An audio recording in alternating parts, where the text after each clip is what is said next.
What's going on, ladies and gents, boys and girls, guardians of all ages? Joker back again once again, and today, people, well, would you look at the time? It seems like the chickens are coming home to roost. Am I right? Am I right or am I right? I'm right. To say it's been a rough month or so for Bungie would be an understatement. And I would be lying if I told you I wasn't enjoying it.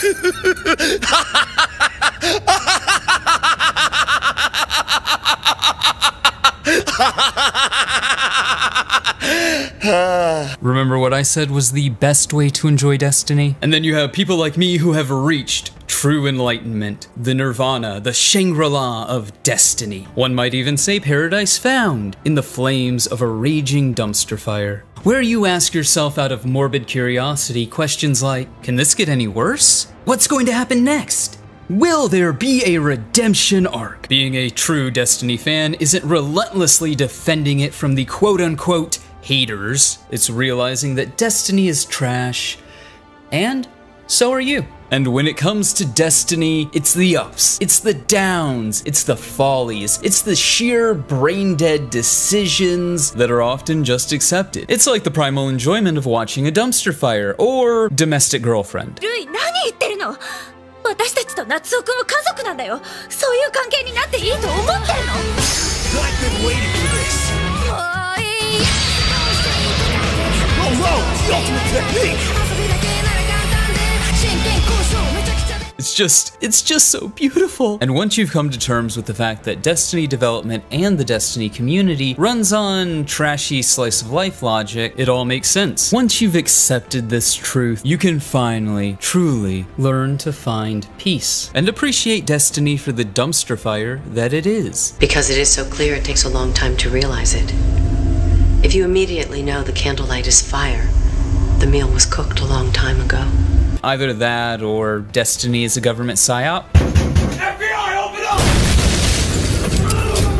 From the underwhelming Season of the Deep Pockets to a state of the game that showed just how out of touch Bungie is with the community. It seems just when I think I have a great angle for this video, I have the story written, the video edited, something new happens, and unfortunately I tend to be a perfectionist. For example, part of this video talks about Diablo 4 in its release state. Different lives and incidents drawn together. By what?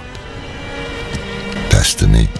However, I hadn't played Diablo 4 at that time, and I was like, you know what? I should probably know what I'm talking about. So I bought Diablo 4 and played it for this video. And while I can't speak about how the game necessarily released, I can talk about how it was before and after the first season, with something resembling an informed opinion. Spoiler alert, it's alright. I like it. Is it the best game in the world? No. But I don't even think I can say that my newest obsession is the best game in the world. The head breaks off cleanly from the drow's body.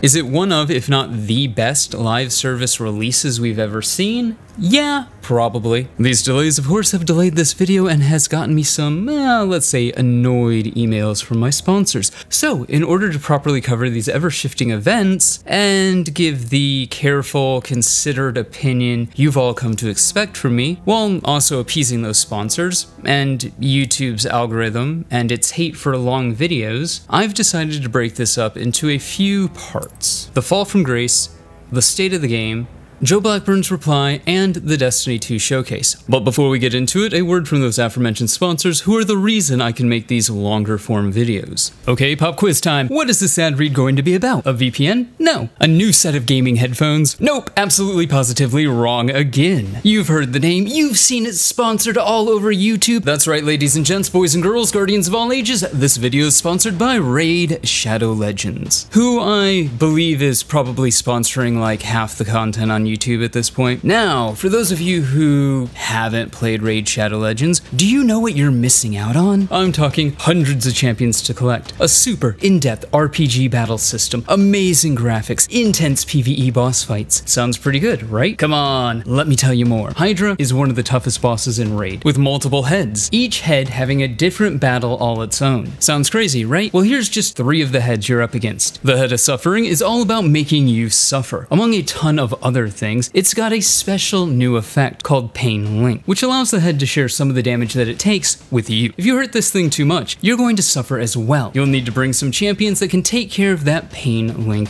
debuff if you want to keep all the damage going in one direction. Then there's the Head of Blight. The Head of Blight is a nasty one. It loves poisons. It poisons your team. It leeches your team, and it protects its own. The Head of Blight can create a poison cloud, which makes it super hard for your team to land attacks against the Hydra. This can absolutely ruin your fight. Rather than landing big meaty attacks, you'll be landing weak hits and missing all your debuffs. You'll want to take this guy out fast before he shuts down your entire team. Luckily, he's super weak to fire, so bring some champions that can burn down his HP. And of course, because I am the wickedest Joker in all the land, I had to pick the Head of Mischief to talk about. The Head of Mischief is no joke. It can cause a lot of chaos in the fight, and it seems like it has a lot of joy doing it. If this head gets a turn after you've fully buffed up one of your champions, you should probably be worried, as it will steal all the buffs from your champion. Then spread those buffs to all the other Hydra heads in battle. If this happens at the wrong time, well, suddenly you've got nothing, and well, you know, the Hydra, it's done. It's done as dinner. You can't take this head out easily either, as it can redirect your attacks to the other Hydra heads. So trying to target this head isn't an easy task. Taking down this monster of myth and legend sounds like a Herculean effort. Luckily for new players, you can get your hands on Stag Knight, one of the best epic champions around, as well as a new skin for him, designed by the one and only JonTron. What the fuck? Just use the promo code JTSKIN before October 7th, and it's easy as that. Don't worry if you're not a new player, you can still get Stag Knight and the skin through an in-game event. Now, before we end this ad read, check out this brand new champion, Raid's take on the mischievous Monkey King, coming as a free legendary champion. All you've got to do is log into Raid on 7 different days between August 22nd and October 23rd, and you'll get your hands on this awesome champion. No heroic journey to the west required. Just log in, and that's it. With all this exciting stuff coming to Raid, you haven't started, then what are you waiting for? Use my link in the description below or scan the QR code on the screen to get insane bonuses. We're talking the epic champion Drake from the Lizardman faction, and other useful things, such as energy refills, skill tomes, and EXP boosters. With that, I'd like to thank Raid for both sponsoring the channel and their understanding on how long it took for this video to come together. So this is kind of the perfect storm. Some of this community drama stems from Bungie just getting unlucky. For example, I honestly don't think that Bungie expected to announce Marathon 2 any controversy whatsoever. I mean, what's there to have controversy over? They're announcing a new game. You think people would celebrate this. And hey, to be fair, people are. But there's also a segmentum of the Destiny community that is, what would be the right turn of phrase for this, a bit, miffed. A bit upsetty in their spaghetti, you might say. Perhaps even perturbed, dejected, disappointed, defeated, and deflated. It's one thing to know in the back of your mind that Destiny 2 sucks because Bungie is allocating all their time, investment, and resources to these other projects. It's another thing entirely to be faced with the actualization of that neglect. And it always sounds kind of weird to frame events revolving around a piece of media in such an emotional and impassioned way, silly even. But that's the cognitive dissonance of investment. It's no more ridiculous than people being invested in sports teams, or models, or photography, or art, music, celebrities. When it comes to fiction that people are invested in, there's a sense of community ownership.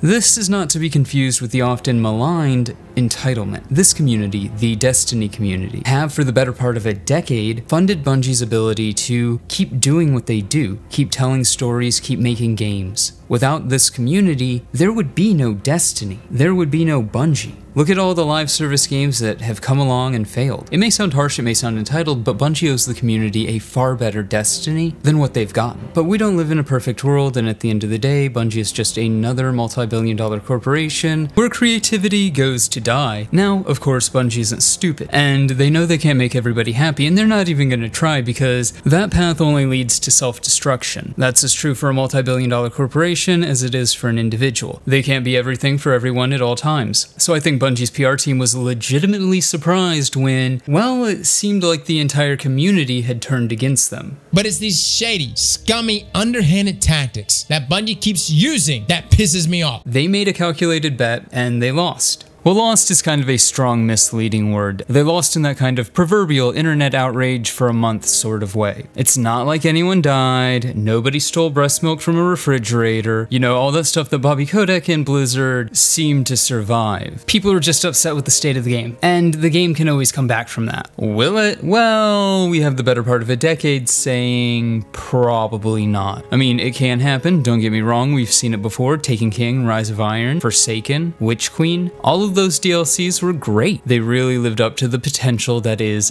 Destiny. However, Destiny obviously spends more time bad than good. At this point, Bungie might as well change their motto to, we're listening, but we don't really hear you. Or we don't care. But I digress. So, they made a calculated bet and they lost. And then they kept losing again and again and again. From the reveal of Marathon, to the state of the game, to Joe coming out and saying, we're trying, we're gonna reassure the community, we're listening. So a few weeks ago, we put about state of the game communication that wasn't up to our standards for what y'all have come to expect for those kinds of communications. You'll be listening to some guy and say, well, he's fairly intelligent. He's full of shit. But how many times have we heard Bungie say, we're listening, we're gonna do better, it'll be better in the next DLC. No, it'll be better in the next DLC. No, hold on, wait, it'll be better in the next DLC. Buy our next DLC, please. I'm sorry, I don't like the way you are looking at me, okay? You have a fucking problem in your head. Do you think I'm bullshitting you? Do you think I'm lying? Fuck you! Okay? Fuck you! We're always one patch, one DLC, one expansion, one season away from a perfect Destiny experience. And it's been that way since Destiny 1 Year 1, Day 1. The copium has been real within the Destiny community for as long as there's been a Destiny community. So I think it was legitimately a surprise for Bungie when, how shall we put this, the people that quote unquote matter, the people who sell their game, propagate their propaganda, preach their brand to the masses, also turned on them. At least about as much as a content creator is going to turn on Bungie, because here's the reality. We are coming to the last year of Destiny, at least as far as anyone feels secure in. Content creators are branching out, looking for different games, looking for new things, because, and I go into more depth on this later, this cow could be milked. We don't know. Final Shape could come out and be better than Baldur's Gate 3. What are you, fucking stupid? It's a possibility. Will it happen? Probably not, but it's a possibility. I think at most Bungie may have accounted for some PvP players to be a little upset, but even then I don't think they expected things like this. I think what Bungie touches usually turns to gold. Halo, Destiny, I bet you Marathon's gonna kill it. But do you want some real honest feedback from me too? I think it's absolutely up that Bungie would abandon this game's PvP essentially, which is what they've done. They've made us basically no new maps in like 4 years, yet continue to make us pay hundreds of dollars a year so they can go work on their next baby. It feels like complete bullshit, dude. I feel like Destiny players have the right, especially Destiny PvP players, to be pissed. We're still spending over $100 every year to play this game. They literally abandoned us, and I feel like that's really frustrating. Now, I disagree with some parts of Jake's statement. Bungie is not making anyone do anything. They don't have a gun to your head. You don't have to buy the game. And yes, I know Jake is using a turn of phrase. I'm being pedantic because at the end of the day, what Bungie's doing is far more insidious. They make loads of promises about what they're going to do with PvP, like this infamous example. One of the things we really want to focus on, especially with Season 8 and the start of Shadowkeep, is a renewed focus on PvP. Why the fuck you lying? Why you always lying? The really important thing for players to know is this is just the beginning. This is us building the foundation of what we're doing with the Crucible going forward. Stop fucking lying. Leading PvP players on with this idea that this time, no, this time it'll be different. This time, Bungie will fix the Crucible. This time, Bungie will support it with maps. This time, Bungie will balance the game. No one in their right mind thinks Destiny is ever going to be the next competitive esport. However, they are naive enough to believe that maybe, just maybe, when a corporation says they're going to do something, they're going to do it. Did I ever tell you the definition of insanity? Bungie will then go on to post long articles on their blog and pat themselves on the back for how much they're doing for the Crucible, something they'll use in marketing for the seasons to try and get people to come back. I mean, can you believe they had the audacity to say that Season of the Deep had one of the most comprehensive overhauls to balance and tuning to date? So that was a fucking lie. One does have to wonder what they mean by one of the most comprehensive overhauls to balance and tuning to date. If they mean they wrote their longest blog post that had a bunch of bullet points on it, but the actual state of PvP remains largely the same, sure, I guess. But my own personal opinion, that kind of sort of comes off as one of those, Destiny is an MMO. Destiny is free to play. The greatest trick the devil ever pulled was convincing the world he didn't exist. So yeah, let's not pretend that PvP players don't have legitimate grievances. This whole, lol, you believed a multi-billion-dollar corporation and were taken in and swindled, it's not a good argument. Nor is... Macross! But Joker, Destiny's a PvE game.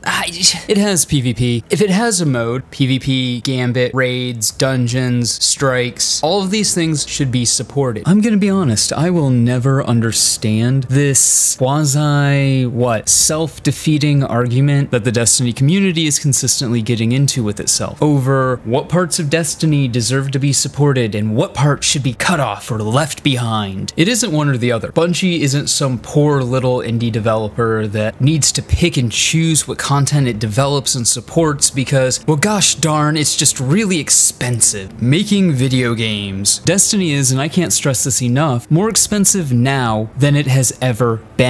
Which makes the whole free-to-play argument moronic. It also makes this Crucible is not profitable because it's free-to-play argument fucking moronic as well. Oh yeah, sure, free-to-play players can access it, but hundreds of thousands, if not upward of 1 million plus people are spending $100 a year to play this. I mean, realistically, back when the Crucible was supported, that support only costed $40 a year. Now we're up to $100 a year. And you're telling me Bungie doesn't make enough money to support Crucible content? What are you, fucking stupid? Bungie has the capacity to support creating content for all aspects of Destiny. However, the reality is, they don't have to. Why would you spend any time whatsoever making PvP maps to make your yearly expansion look better for the price when you can spend less resources, less time, less effort developing a $20 set of armor and sell that instead? That's half the cost of an expansion right there. I understand that it is unreasonable to ask people to give up something that they are invested in, but we would have a different game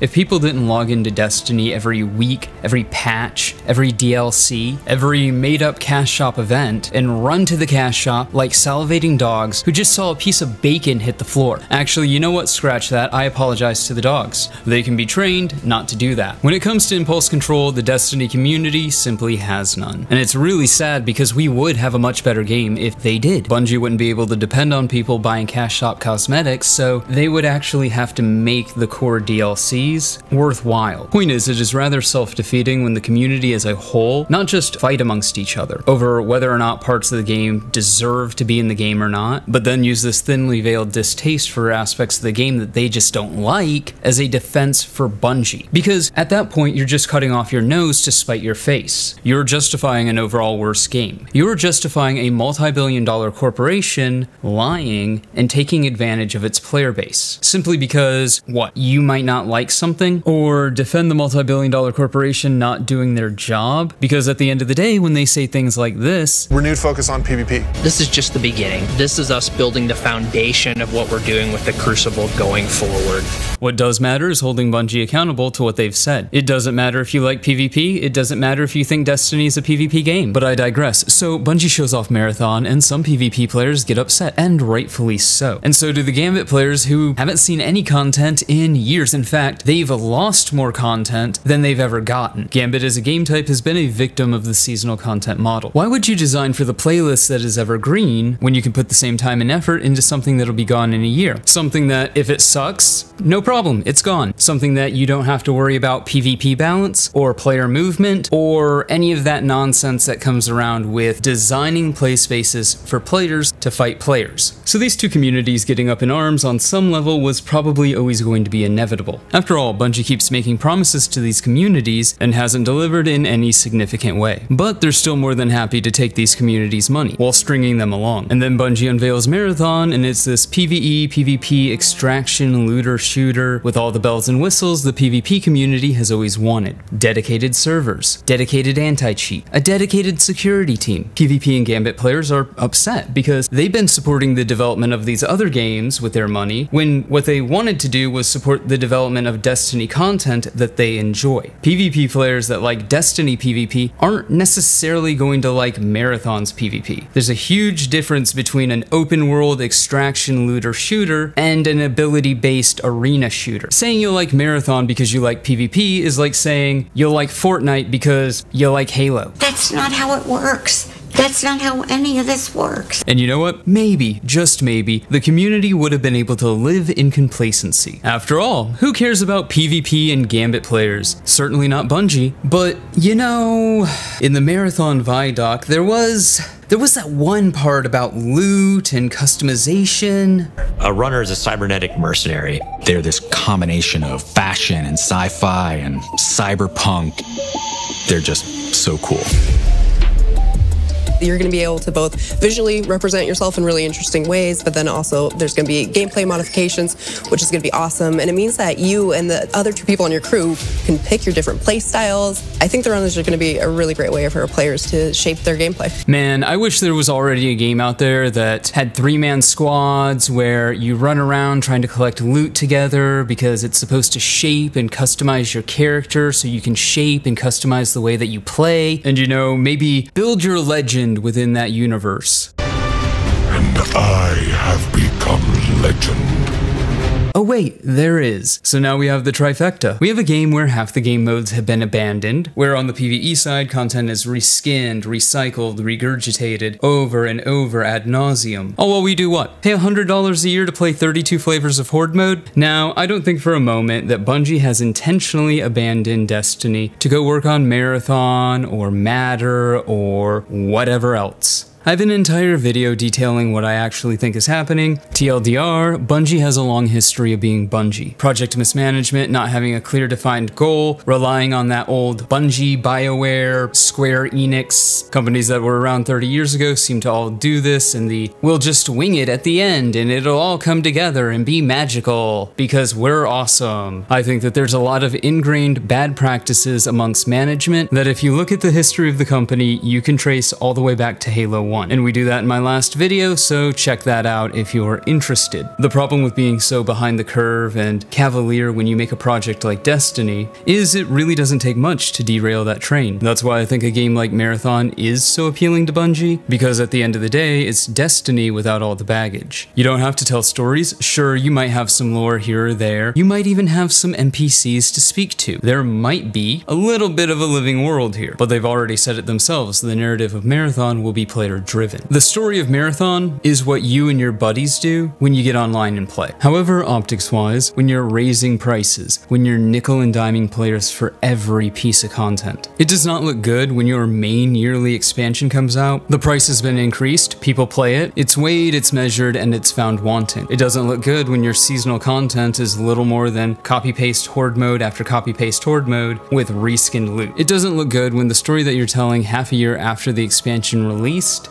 is the story that you should have been telling half a year ago. It really doesn't look good when year after year after year, you fail to support large segments of your game. And it looks downright depressingly catastrophic when it appears that you have spent more time investing in developing avenues by which to extract more money from the player base than you do making content for the game. When the content creators that arguably normally back Bungie start talking about it. But it's these shady, scummy, underhanded tactics that Bungie keeps using that pisses me off. I shouldn't need to perform mental gymnastics to decipher a change in pricing structure like it's a day one raid encounter. It's not the price increase that rubs me wrong. It's how Bungie intentionally designed it to siphon more money while deceiving the community into thinking it was less. Event cards are the singular worst paid item ever added to Destiny. you have to pay 1,000 silver, $10, for the privilege of completing challenges so you can earn these extra rewards. It's essentially a mini battle pass that is already inside of a seasonal battle pass model. If you don't complete the challenges, you don't get any rewards.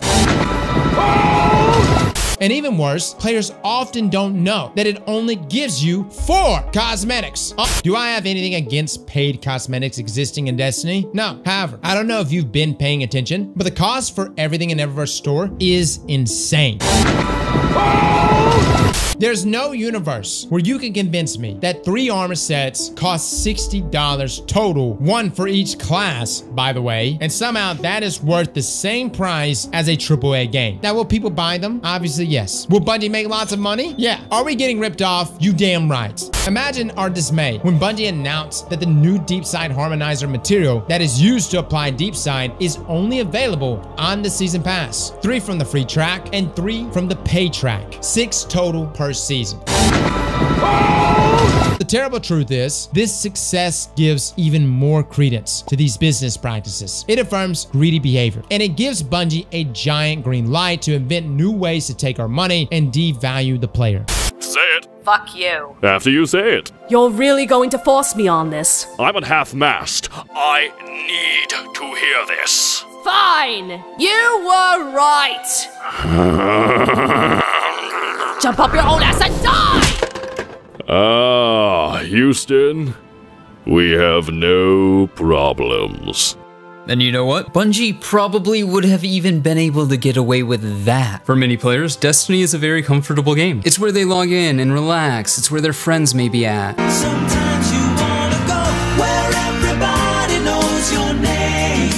There's a section of my fan base that I just flashbanged with a memory they haven't had in the better part of a decade, maybe 2. And a section of my fan base that has no fucking clue what that was about. And with that comfort comes a level of complacency. Not apathy, but complacency. Tell me if this sounds familiar to anyone in the audience at all in the comments below. How many of you have been sitting in party chat, chilling with the boys, the girls, the guardians of all ages, and you're like, oh man, I don't want to play Destiny, it's kind of shit. So somebody's like, well, let's play Halo. But I don't know, half the party doesn't have Halo downloaded. And nobody wants to play Fortnite because, well, Fortnite is Fortnite. So somebody goes, hey, let's play Call of Duty. What are you, fucking stupid? But Call of Duty is like 100 gigs. And so nobody has it except that one person who's played maybe 3 games since high school, COD, Madden, and FIFA. Then of course there's Uno, but well, you know how that goes. You have Uno, you fucking dick! I don't have it, you fucking So inevitably, more so because it's the only game that everybody can agree on, you resign yourself to load up Destiny. It's simple, it's mindless, it's junk food. You could not live with your own failure. Where did that bring you? Back to me. So any competition for the player base of Destiny not only has to appeal to an individual, but an individual's friends group, something that Destiny has a damn near decade head start on. I'm playing Diablo 4 right now, but it is kind of a solo leveling experience. So any game that wants to dethrone Destiny as this games as a service, looter shooter, MMO, super light, not really thing, is going to have to compete with a decade of convenience. Not only that, but a game competing with Destiny has to be sustainable, and it has to have a tremendous amount of content and replayability out of the gate, because if it doesn't, people just end up being a franchise tourist. Look at Anthem, look at Borderlands, look at Outsiders, look at Marvel, look at all these supposed Destiny killers. Can we honestly truly say that Anthem released worse than Destiny 1 or Destiny 2? I don't think so. The key difference between the two franchises, however, was Bungie had a plan and the backing of Activision. Anthem had a mess of a development team that was indecisive and leaderless, because nobody wanted to take charge. No one wanted to be blamed if it was bad, and ultimately interest in the franchise waned and Anthem Next was shelved, right next to Titanfall 3. Walk out the door, you see someone that you know and they ask you how you are, and you just have to say that you're fine when you're not really fine, but you just can't get into it because because they would never understand. On top of that, things have to get so bad with Destiny that players are actively looking for an exit. That alone doesn't mean anything. It's easy to look at all the recycled content in Destiny, the lack of innovation, the poor management, the middling expansions, the microtransaction hell. It's easy to look at Marathon getting all the bells and whistles and Destiny being treated like a redheaded stepchild. It's easy to look at games like Diablo 4's release date where, regardless of what you think about it now, you have to admit it released in the best state any live service game has ever released in. So it's easy to see all this and think Destiny is dying or dead, but it's not. It's more profitable than ever. Hundreds of thousands of people log in every day. The yearly expansion sells over 1 million units. Destiny is alive and well, and it's everything Bungie could hope it would be. That vision just happens to not necessarily align with a lot of the player base. However, it's not bad enough that people are willing to disengage with the franchise. It really does boil down to the allegory of the boiling frog. In his video from forever ago, Astercross makes this point. Because looking back, we're already well and beyond what we would have tolerated 7 years ago. So Destiny isn't dying, but it has abandoned all semblance of creative integrity for a quick turnaround and a fast buck. This is not to say that everything is in the free and clear for Bungie, and they know it, because they learned it from Halo. Halo was king of the multiplayer playground for years. Nearly a decade, in fact. And then one day, this little-known franchise you might have heard of called Call of Duty reinvented itself for the modern era. Halo was no longer the cool game to play anymore. It was the floaty, cartoony game for kids. Call of Duty was the gritty, realistic game that, well, it changed the modern shooter. And that kind of brings into perspective why it's so important to just think about how prolific Call of Duty has been for the gaming industry since Modern Warfare 1. The only thing about it is old and been way more prolific, and I don't think a lot of people are going to see this coming, but they will agree once I say it, is Candy Crush. Candy Crush literally ruined the gaming industry. The gaming industry looked at this in comparison low-quality mobile game making billions of dollars and said, we want that too. And well, the rest is history. And that kind of brings into perspective why it's so important to look at the blueprint a lot of developers are borrowing from, because it takes so long to shift development to the new hot fresh thing. Either you're developing the next trend or you're following a trend and you're probably out of date. By the end of 2008, Halo 3 had really run its course, which is wild when you consider that the other Halo games spent years at the top of the hill. And honestly, I think Halo 3 would have kept people's interest longer had it not been for two factors. One, the announcement that Bungie, after 2 more Halo games, was stepping away from the franchise and leaving Microsoft. And 2, Halo 3 was more or less the end of an era. You could have, and some would argue maybe you should have, ended Halo after Halo 3. After 343, Halo has meandered, chasing one trend after another, and I'm not even necessarily sure a back-to-roots style Halo with all the bells and whistles day one would necessarily see Halo return to the prominence it once had. Not without going away for a while. The point is, it's in Bungie's best interest to diversify their portfolio as a studio, because at some point, somebody is going to crack the code. Somebody is going to figure out how to make a game that competes with Destiny. And sure, they might not make the next Destiny, but they might just make the next big thing. To go back to the Call of Duty versus Halo 3 analogy, Call of Duty and Halo were only kinda sorta somewhat similar in the fact that they were both first-person shooters. But at the time, Call of Duty was the game that everybody was playing. You played it, your friends played it, your brother's cousins, nieces, nephews, ex-roommates, dog played it. Everybody played it. It was the popular normie game to play. However, I don't think Destiny will suffer the same fate necessarily. I don't think it'll be one game that dethrones it, because Destiny at the end of the day is kinda sorta this really unique experience. And let's be real, let's be honest, let's be real honest, the only one who's going to kill Destiny is Bungie. However, that doesn't mean competition won't arise. When people think about competition for Destiny, they tend to be very myopic in their view. They think competition for Destiny is going to be Destiny-esque, but that's not necessarily the case.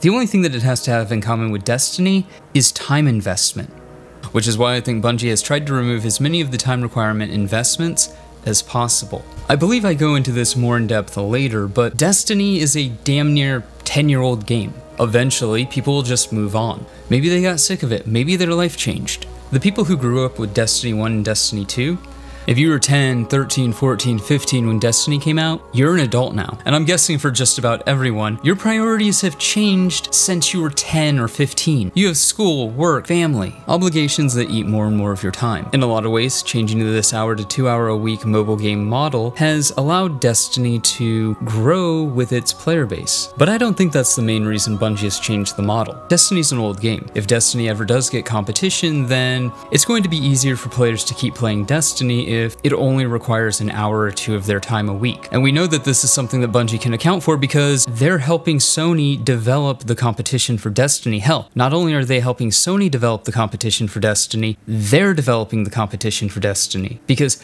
the competition for Destiny is time investment. Not a one-to-one, this game's just better than Destiny, so everybody migrates to it. That's not to say the competition won't appear from some other studio or developer, but they have their own hurdles to cross, namely releasing a live service game day one that doesn't suck. Games as a service game, looter, shooter, looter, MMO, super light genre are sick of having to wait for games to get good, fixed, and playable, all because some greedy developer or publisher decided to release a game without it being finished, or because it was half-baked, or whatever reason. It's not the consumer's obligation to wait for a half-finished game to get finished, which is where Diablo 4 is coming into this conversation. Diablo 4 isn't in competition with Destiny because it's a looter. Diablo 4 is in competition with Destiny because time investment, and it released in a relatively good state when you compare it to other games as a service games released over the last couple of years. And even then, to be fair to Destiny, the word competition needs to be air quoted, because if Diablo 4 can't keep up the required content needed to be a games as a service game, it's not competition. But I digress. Diablo 4 is also an exception to a lot of the rules that we've talked about, and I don't say that coming from a Diablo fanboy perspective. I didn't even plan on buying Diablo and playing it before this video.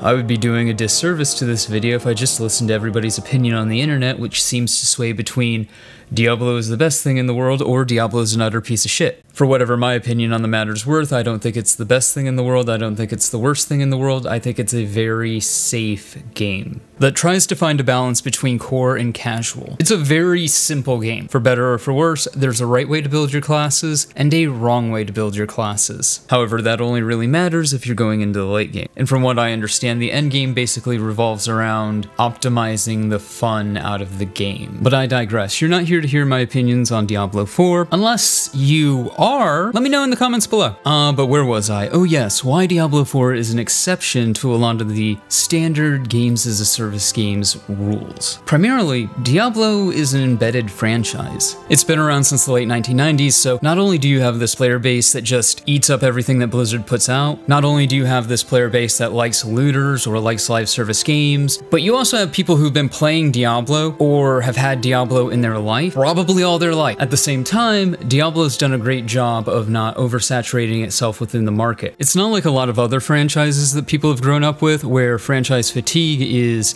a very real thing. At the same time, this is Activision Blizzard, so when people aren't stealing breast milk from the refrigerators, they're actually pretty knowledgeable when it comes to launching and supporting online games. So this isn't an Anthem situation where you have this new IP and it has to prove itself and it comes out lacking. Diablo 4 released in a very good state, and it's a franchise that a lot of people look forward to. So because of this, Diablo was always going to pique a lot of people's interest. And while Diablo is not perfect and it has its faults, like apparently level scaling, according to one Bungie engineer who took issue with it in a way that backfired immediately and hilariously, but I have a sneaking suspicion you already know my opinion on that matter. But one user framed it best. Other than this being a big, and I cannot stress this enough, oof, you know, stone, glass houses, people don't quite get the discourse around this. In his replies, Chad makes the point that you can call a dev choice lazy without it being an impeachment of the devs. Hey, look at us. Look at us, huh? Who would have thought? Not me.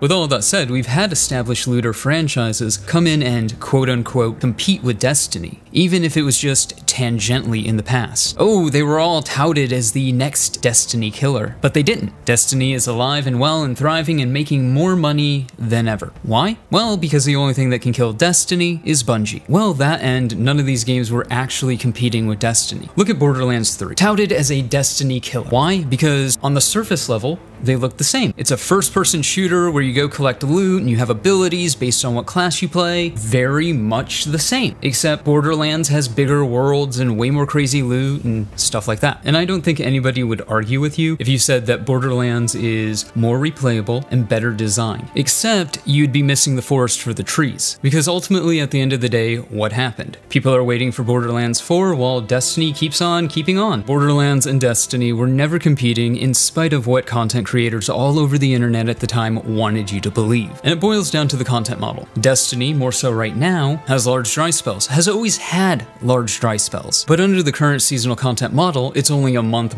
and a half, not the 2, 3, 4, 5 years that it takes to develop a game. These month and a half dry spells aren't an aberration, it's part of the content model. These dry spells are long enough that players who want to play other games can go play other games. It's by design. It's one of the many reasons Destiny took a calculated risk of moving its yearly expansion from fall to the start of the year. Because what competition is there? Often, not much. As backwards as it sounds, these dry spells are both one of Destiny's strongest and weakest points. For core players in the community at large that set through dry spell after dry spell after dry spell, for people who want that clubhouse to obsess over, for people who want to make content on a game, for people who have a game that they want to come home to day in and day out, these dry spells are grueling. But for the average Jane and Joe casual, the 9-to-5er, the weekend warrior, people who grew up with Destiny and are maybe going off to college or starting their jobs, Destiny has shifted over the last few years to resemble less of a looter that required a huge investment, less of an MMO super light that it pretends to be, and has morphed into something that is more or less akin to a cell phone game, with weekly lockouts, with pay to progress the season pass, with items in that season pass that you can get to progress loot grinds. Oh sure, you can log in for hours and hours at a time and run the same horde mode, not horde mode activities over and over again. You can unlock all the loot that is released in a season as fast as you possibly can. But let me ask you a question. Often, how many weapons each season are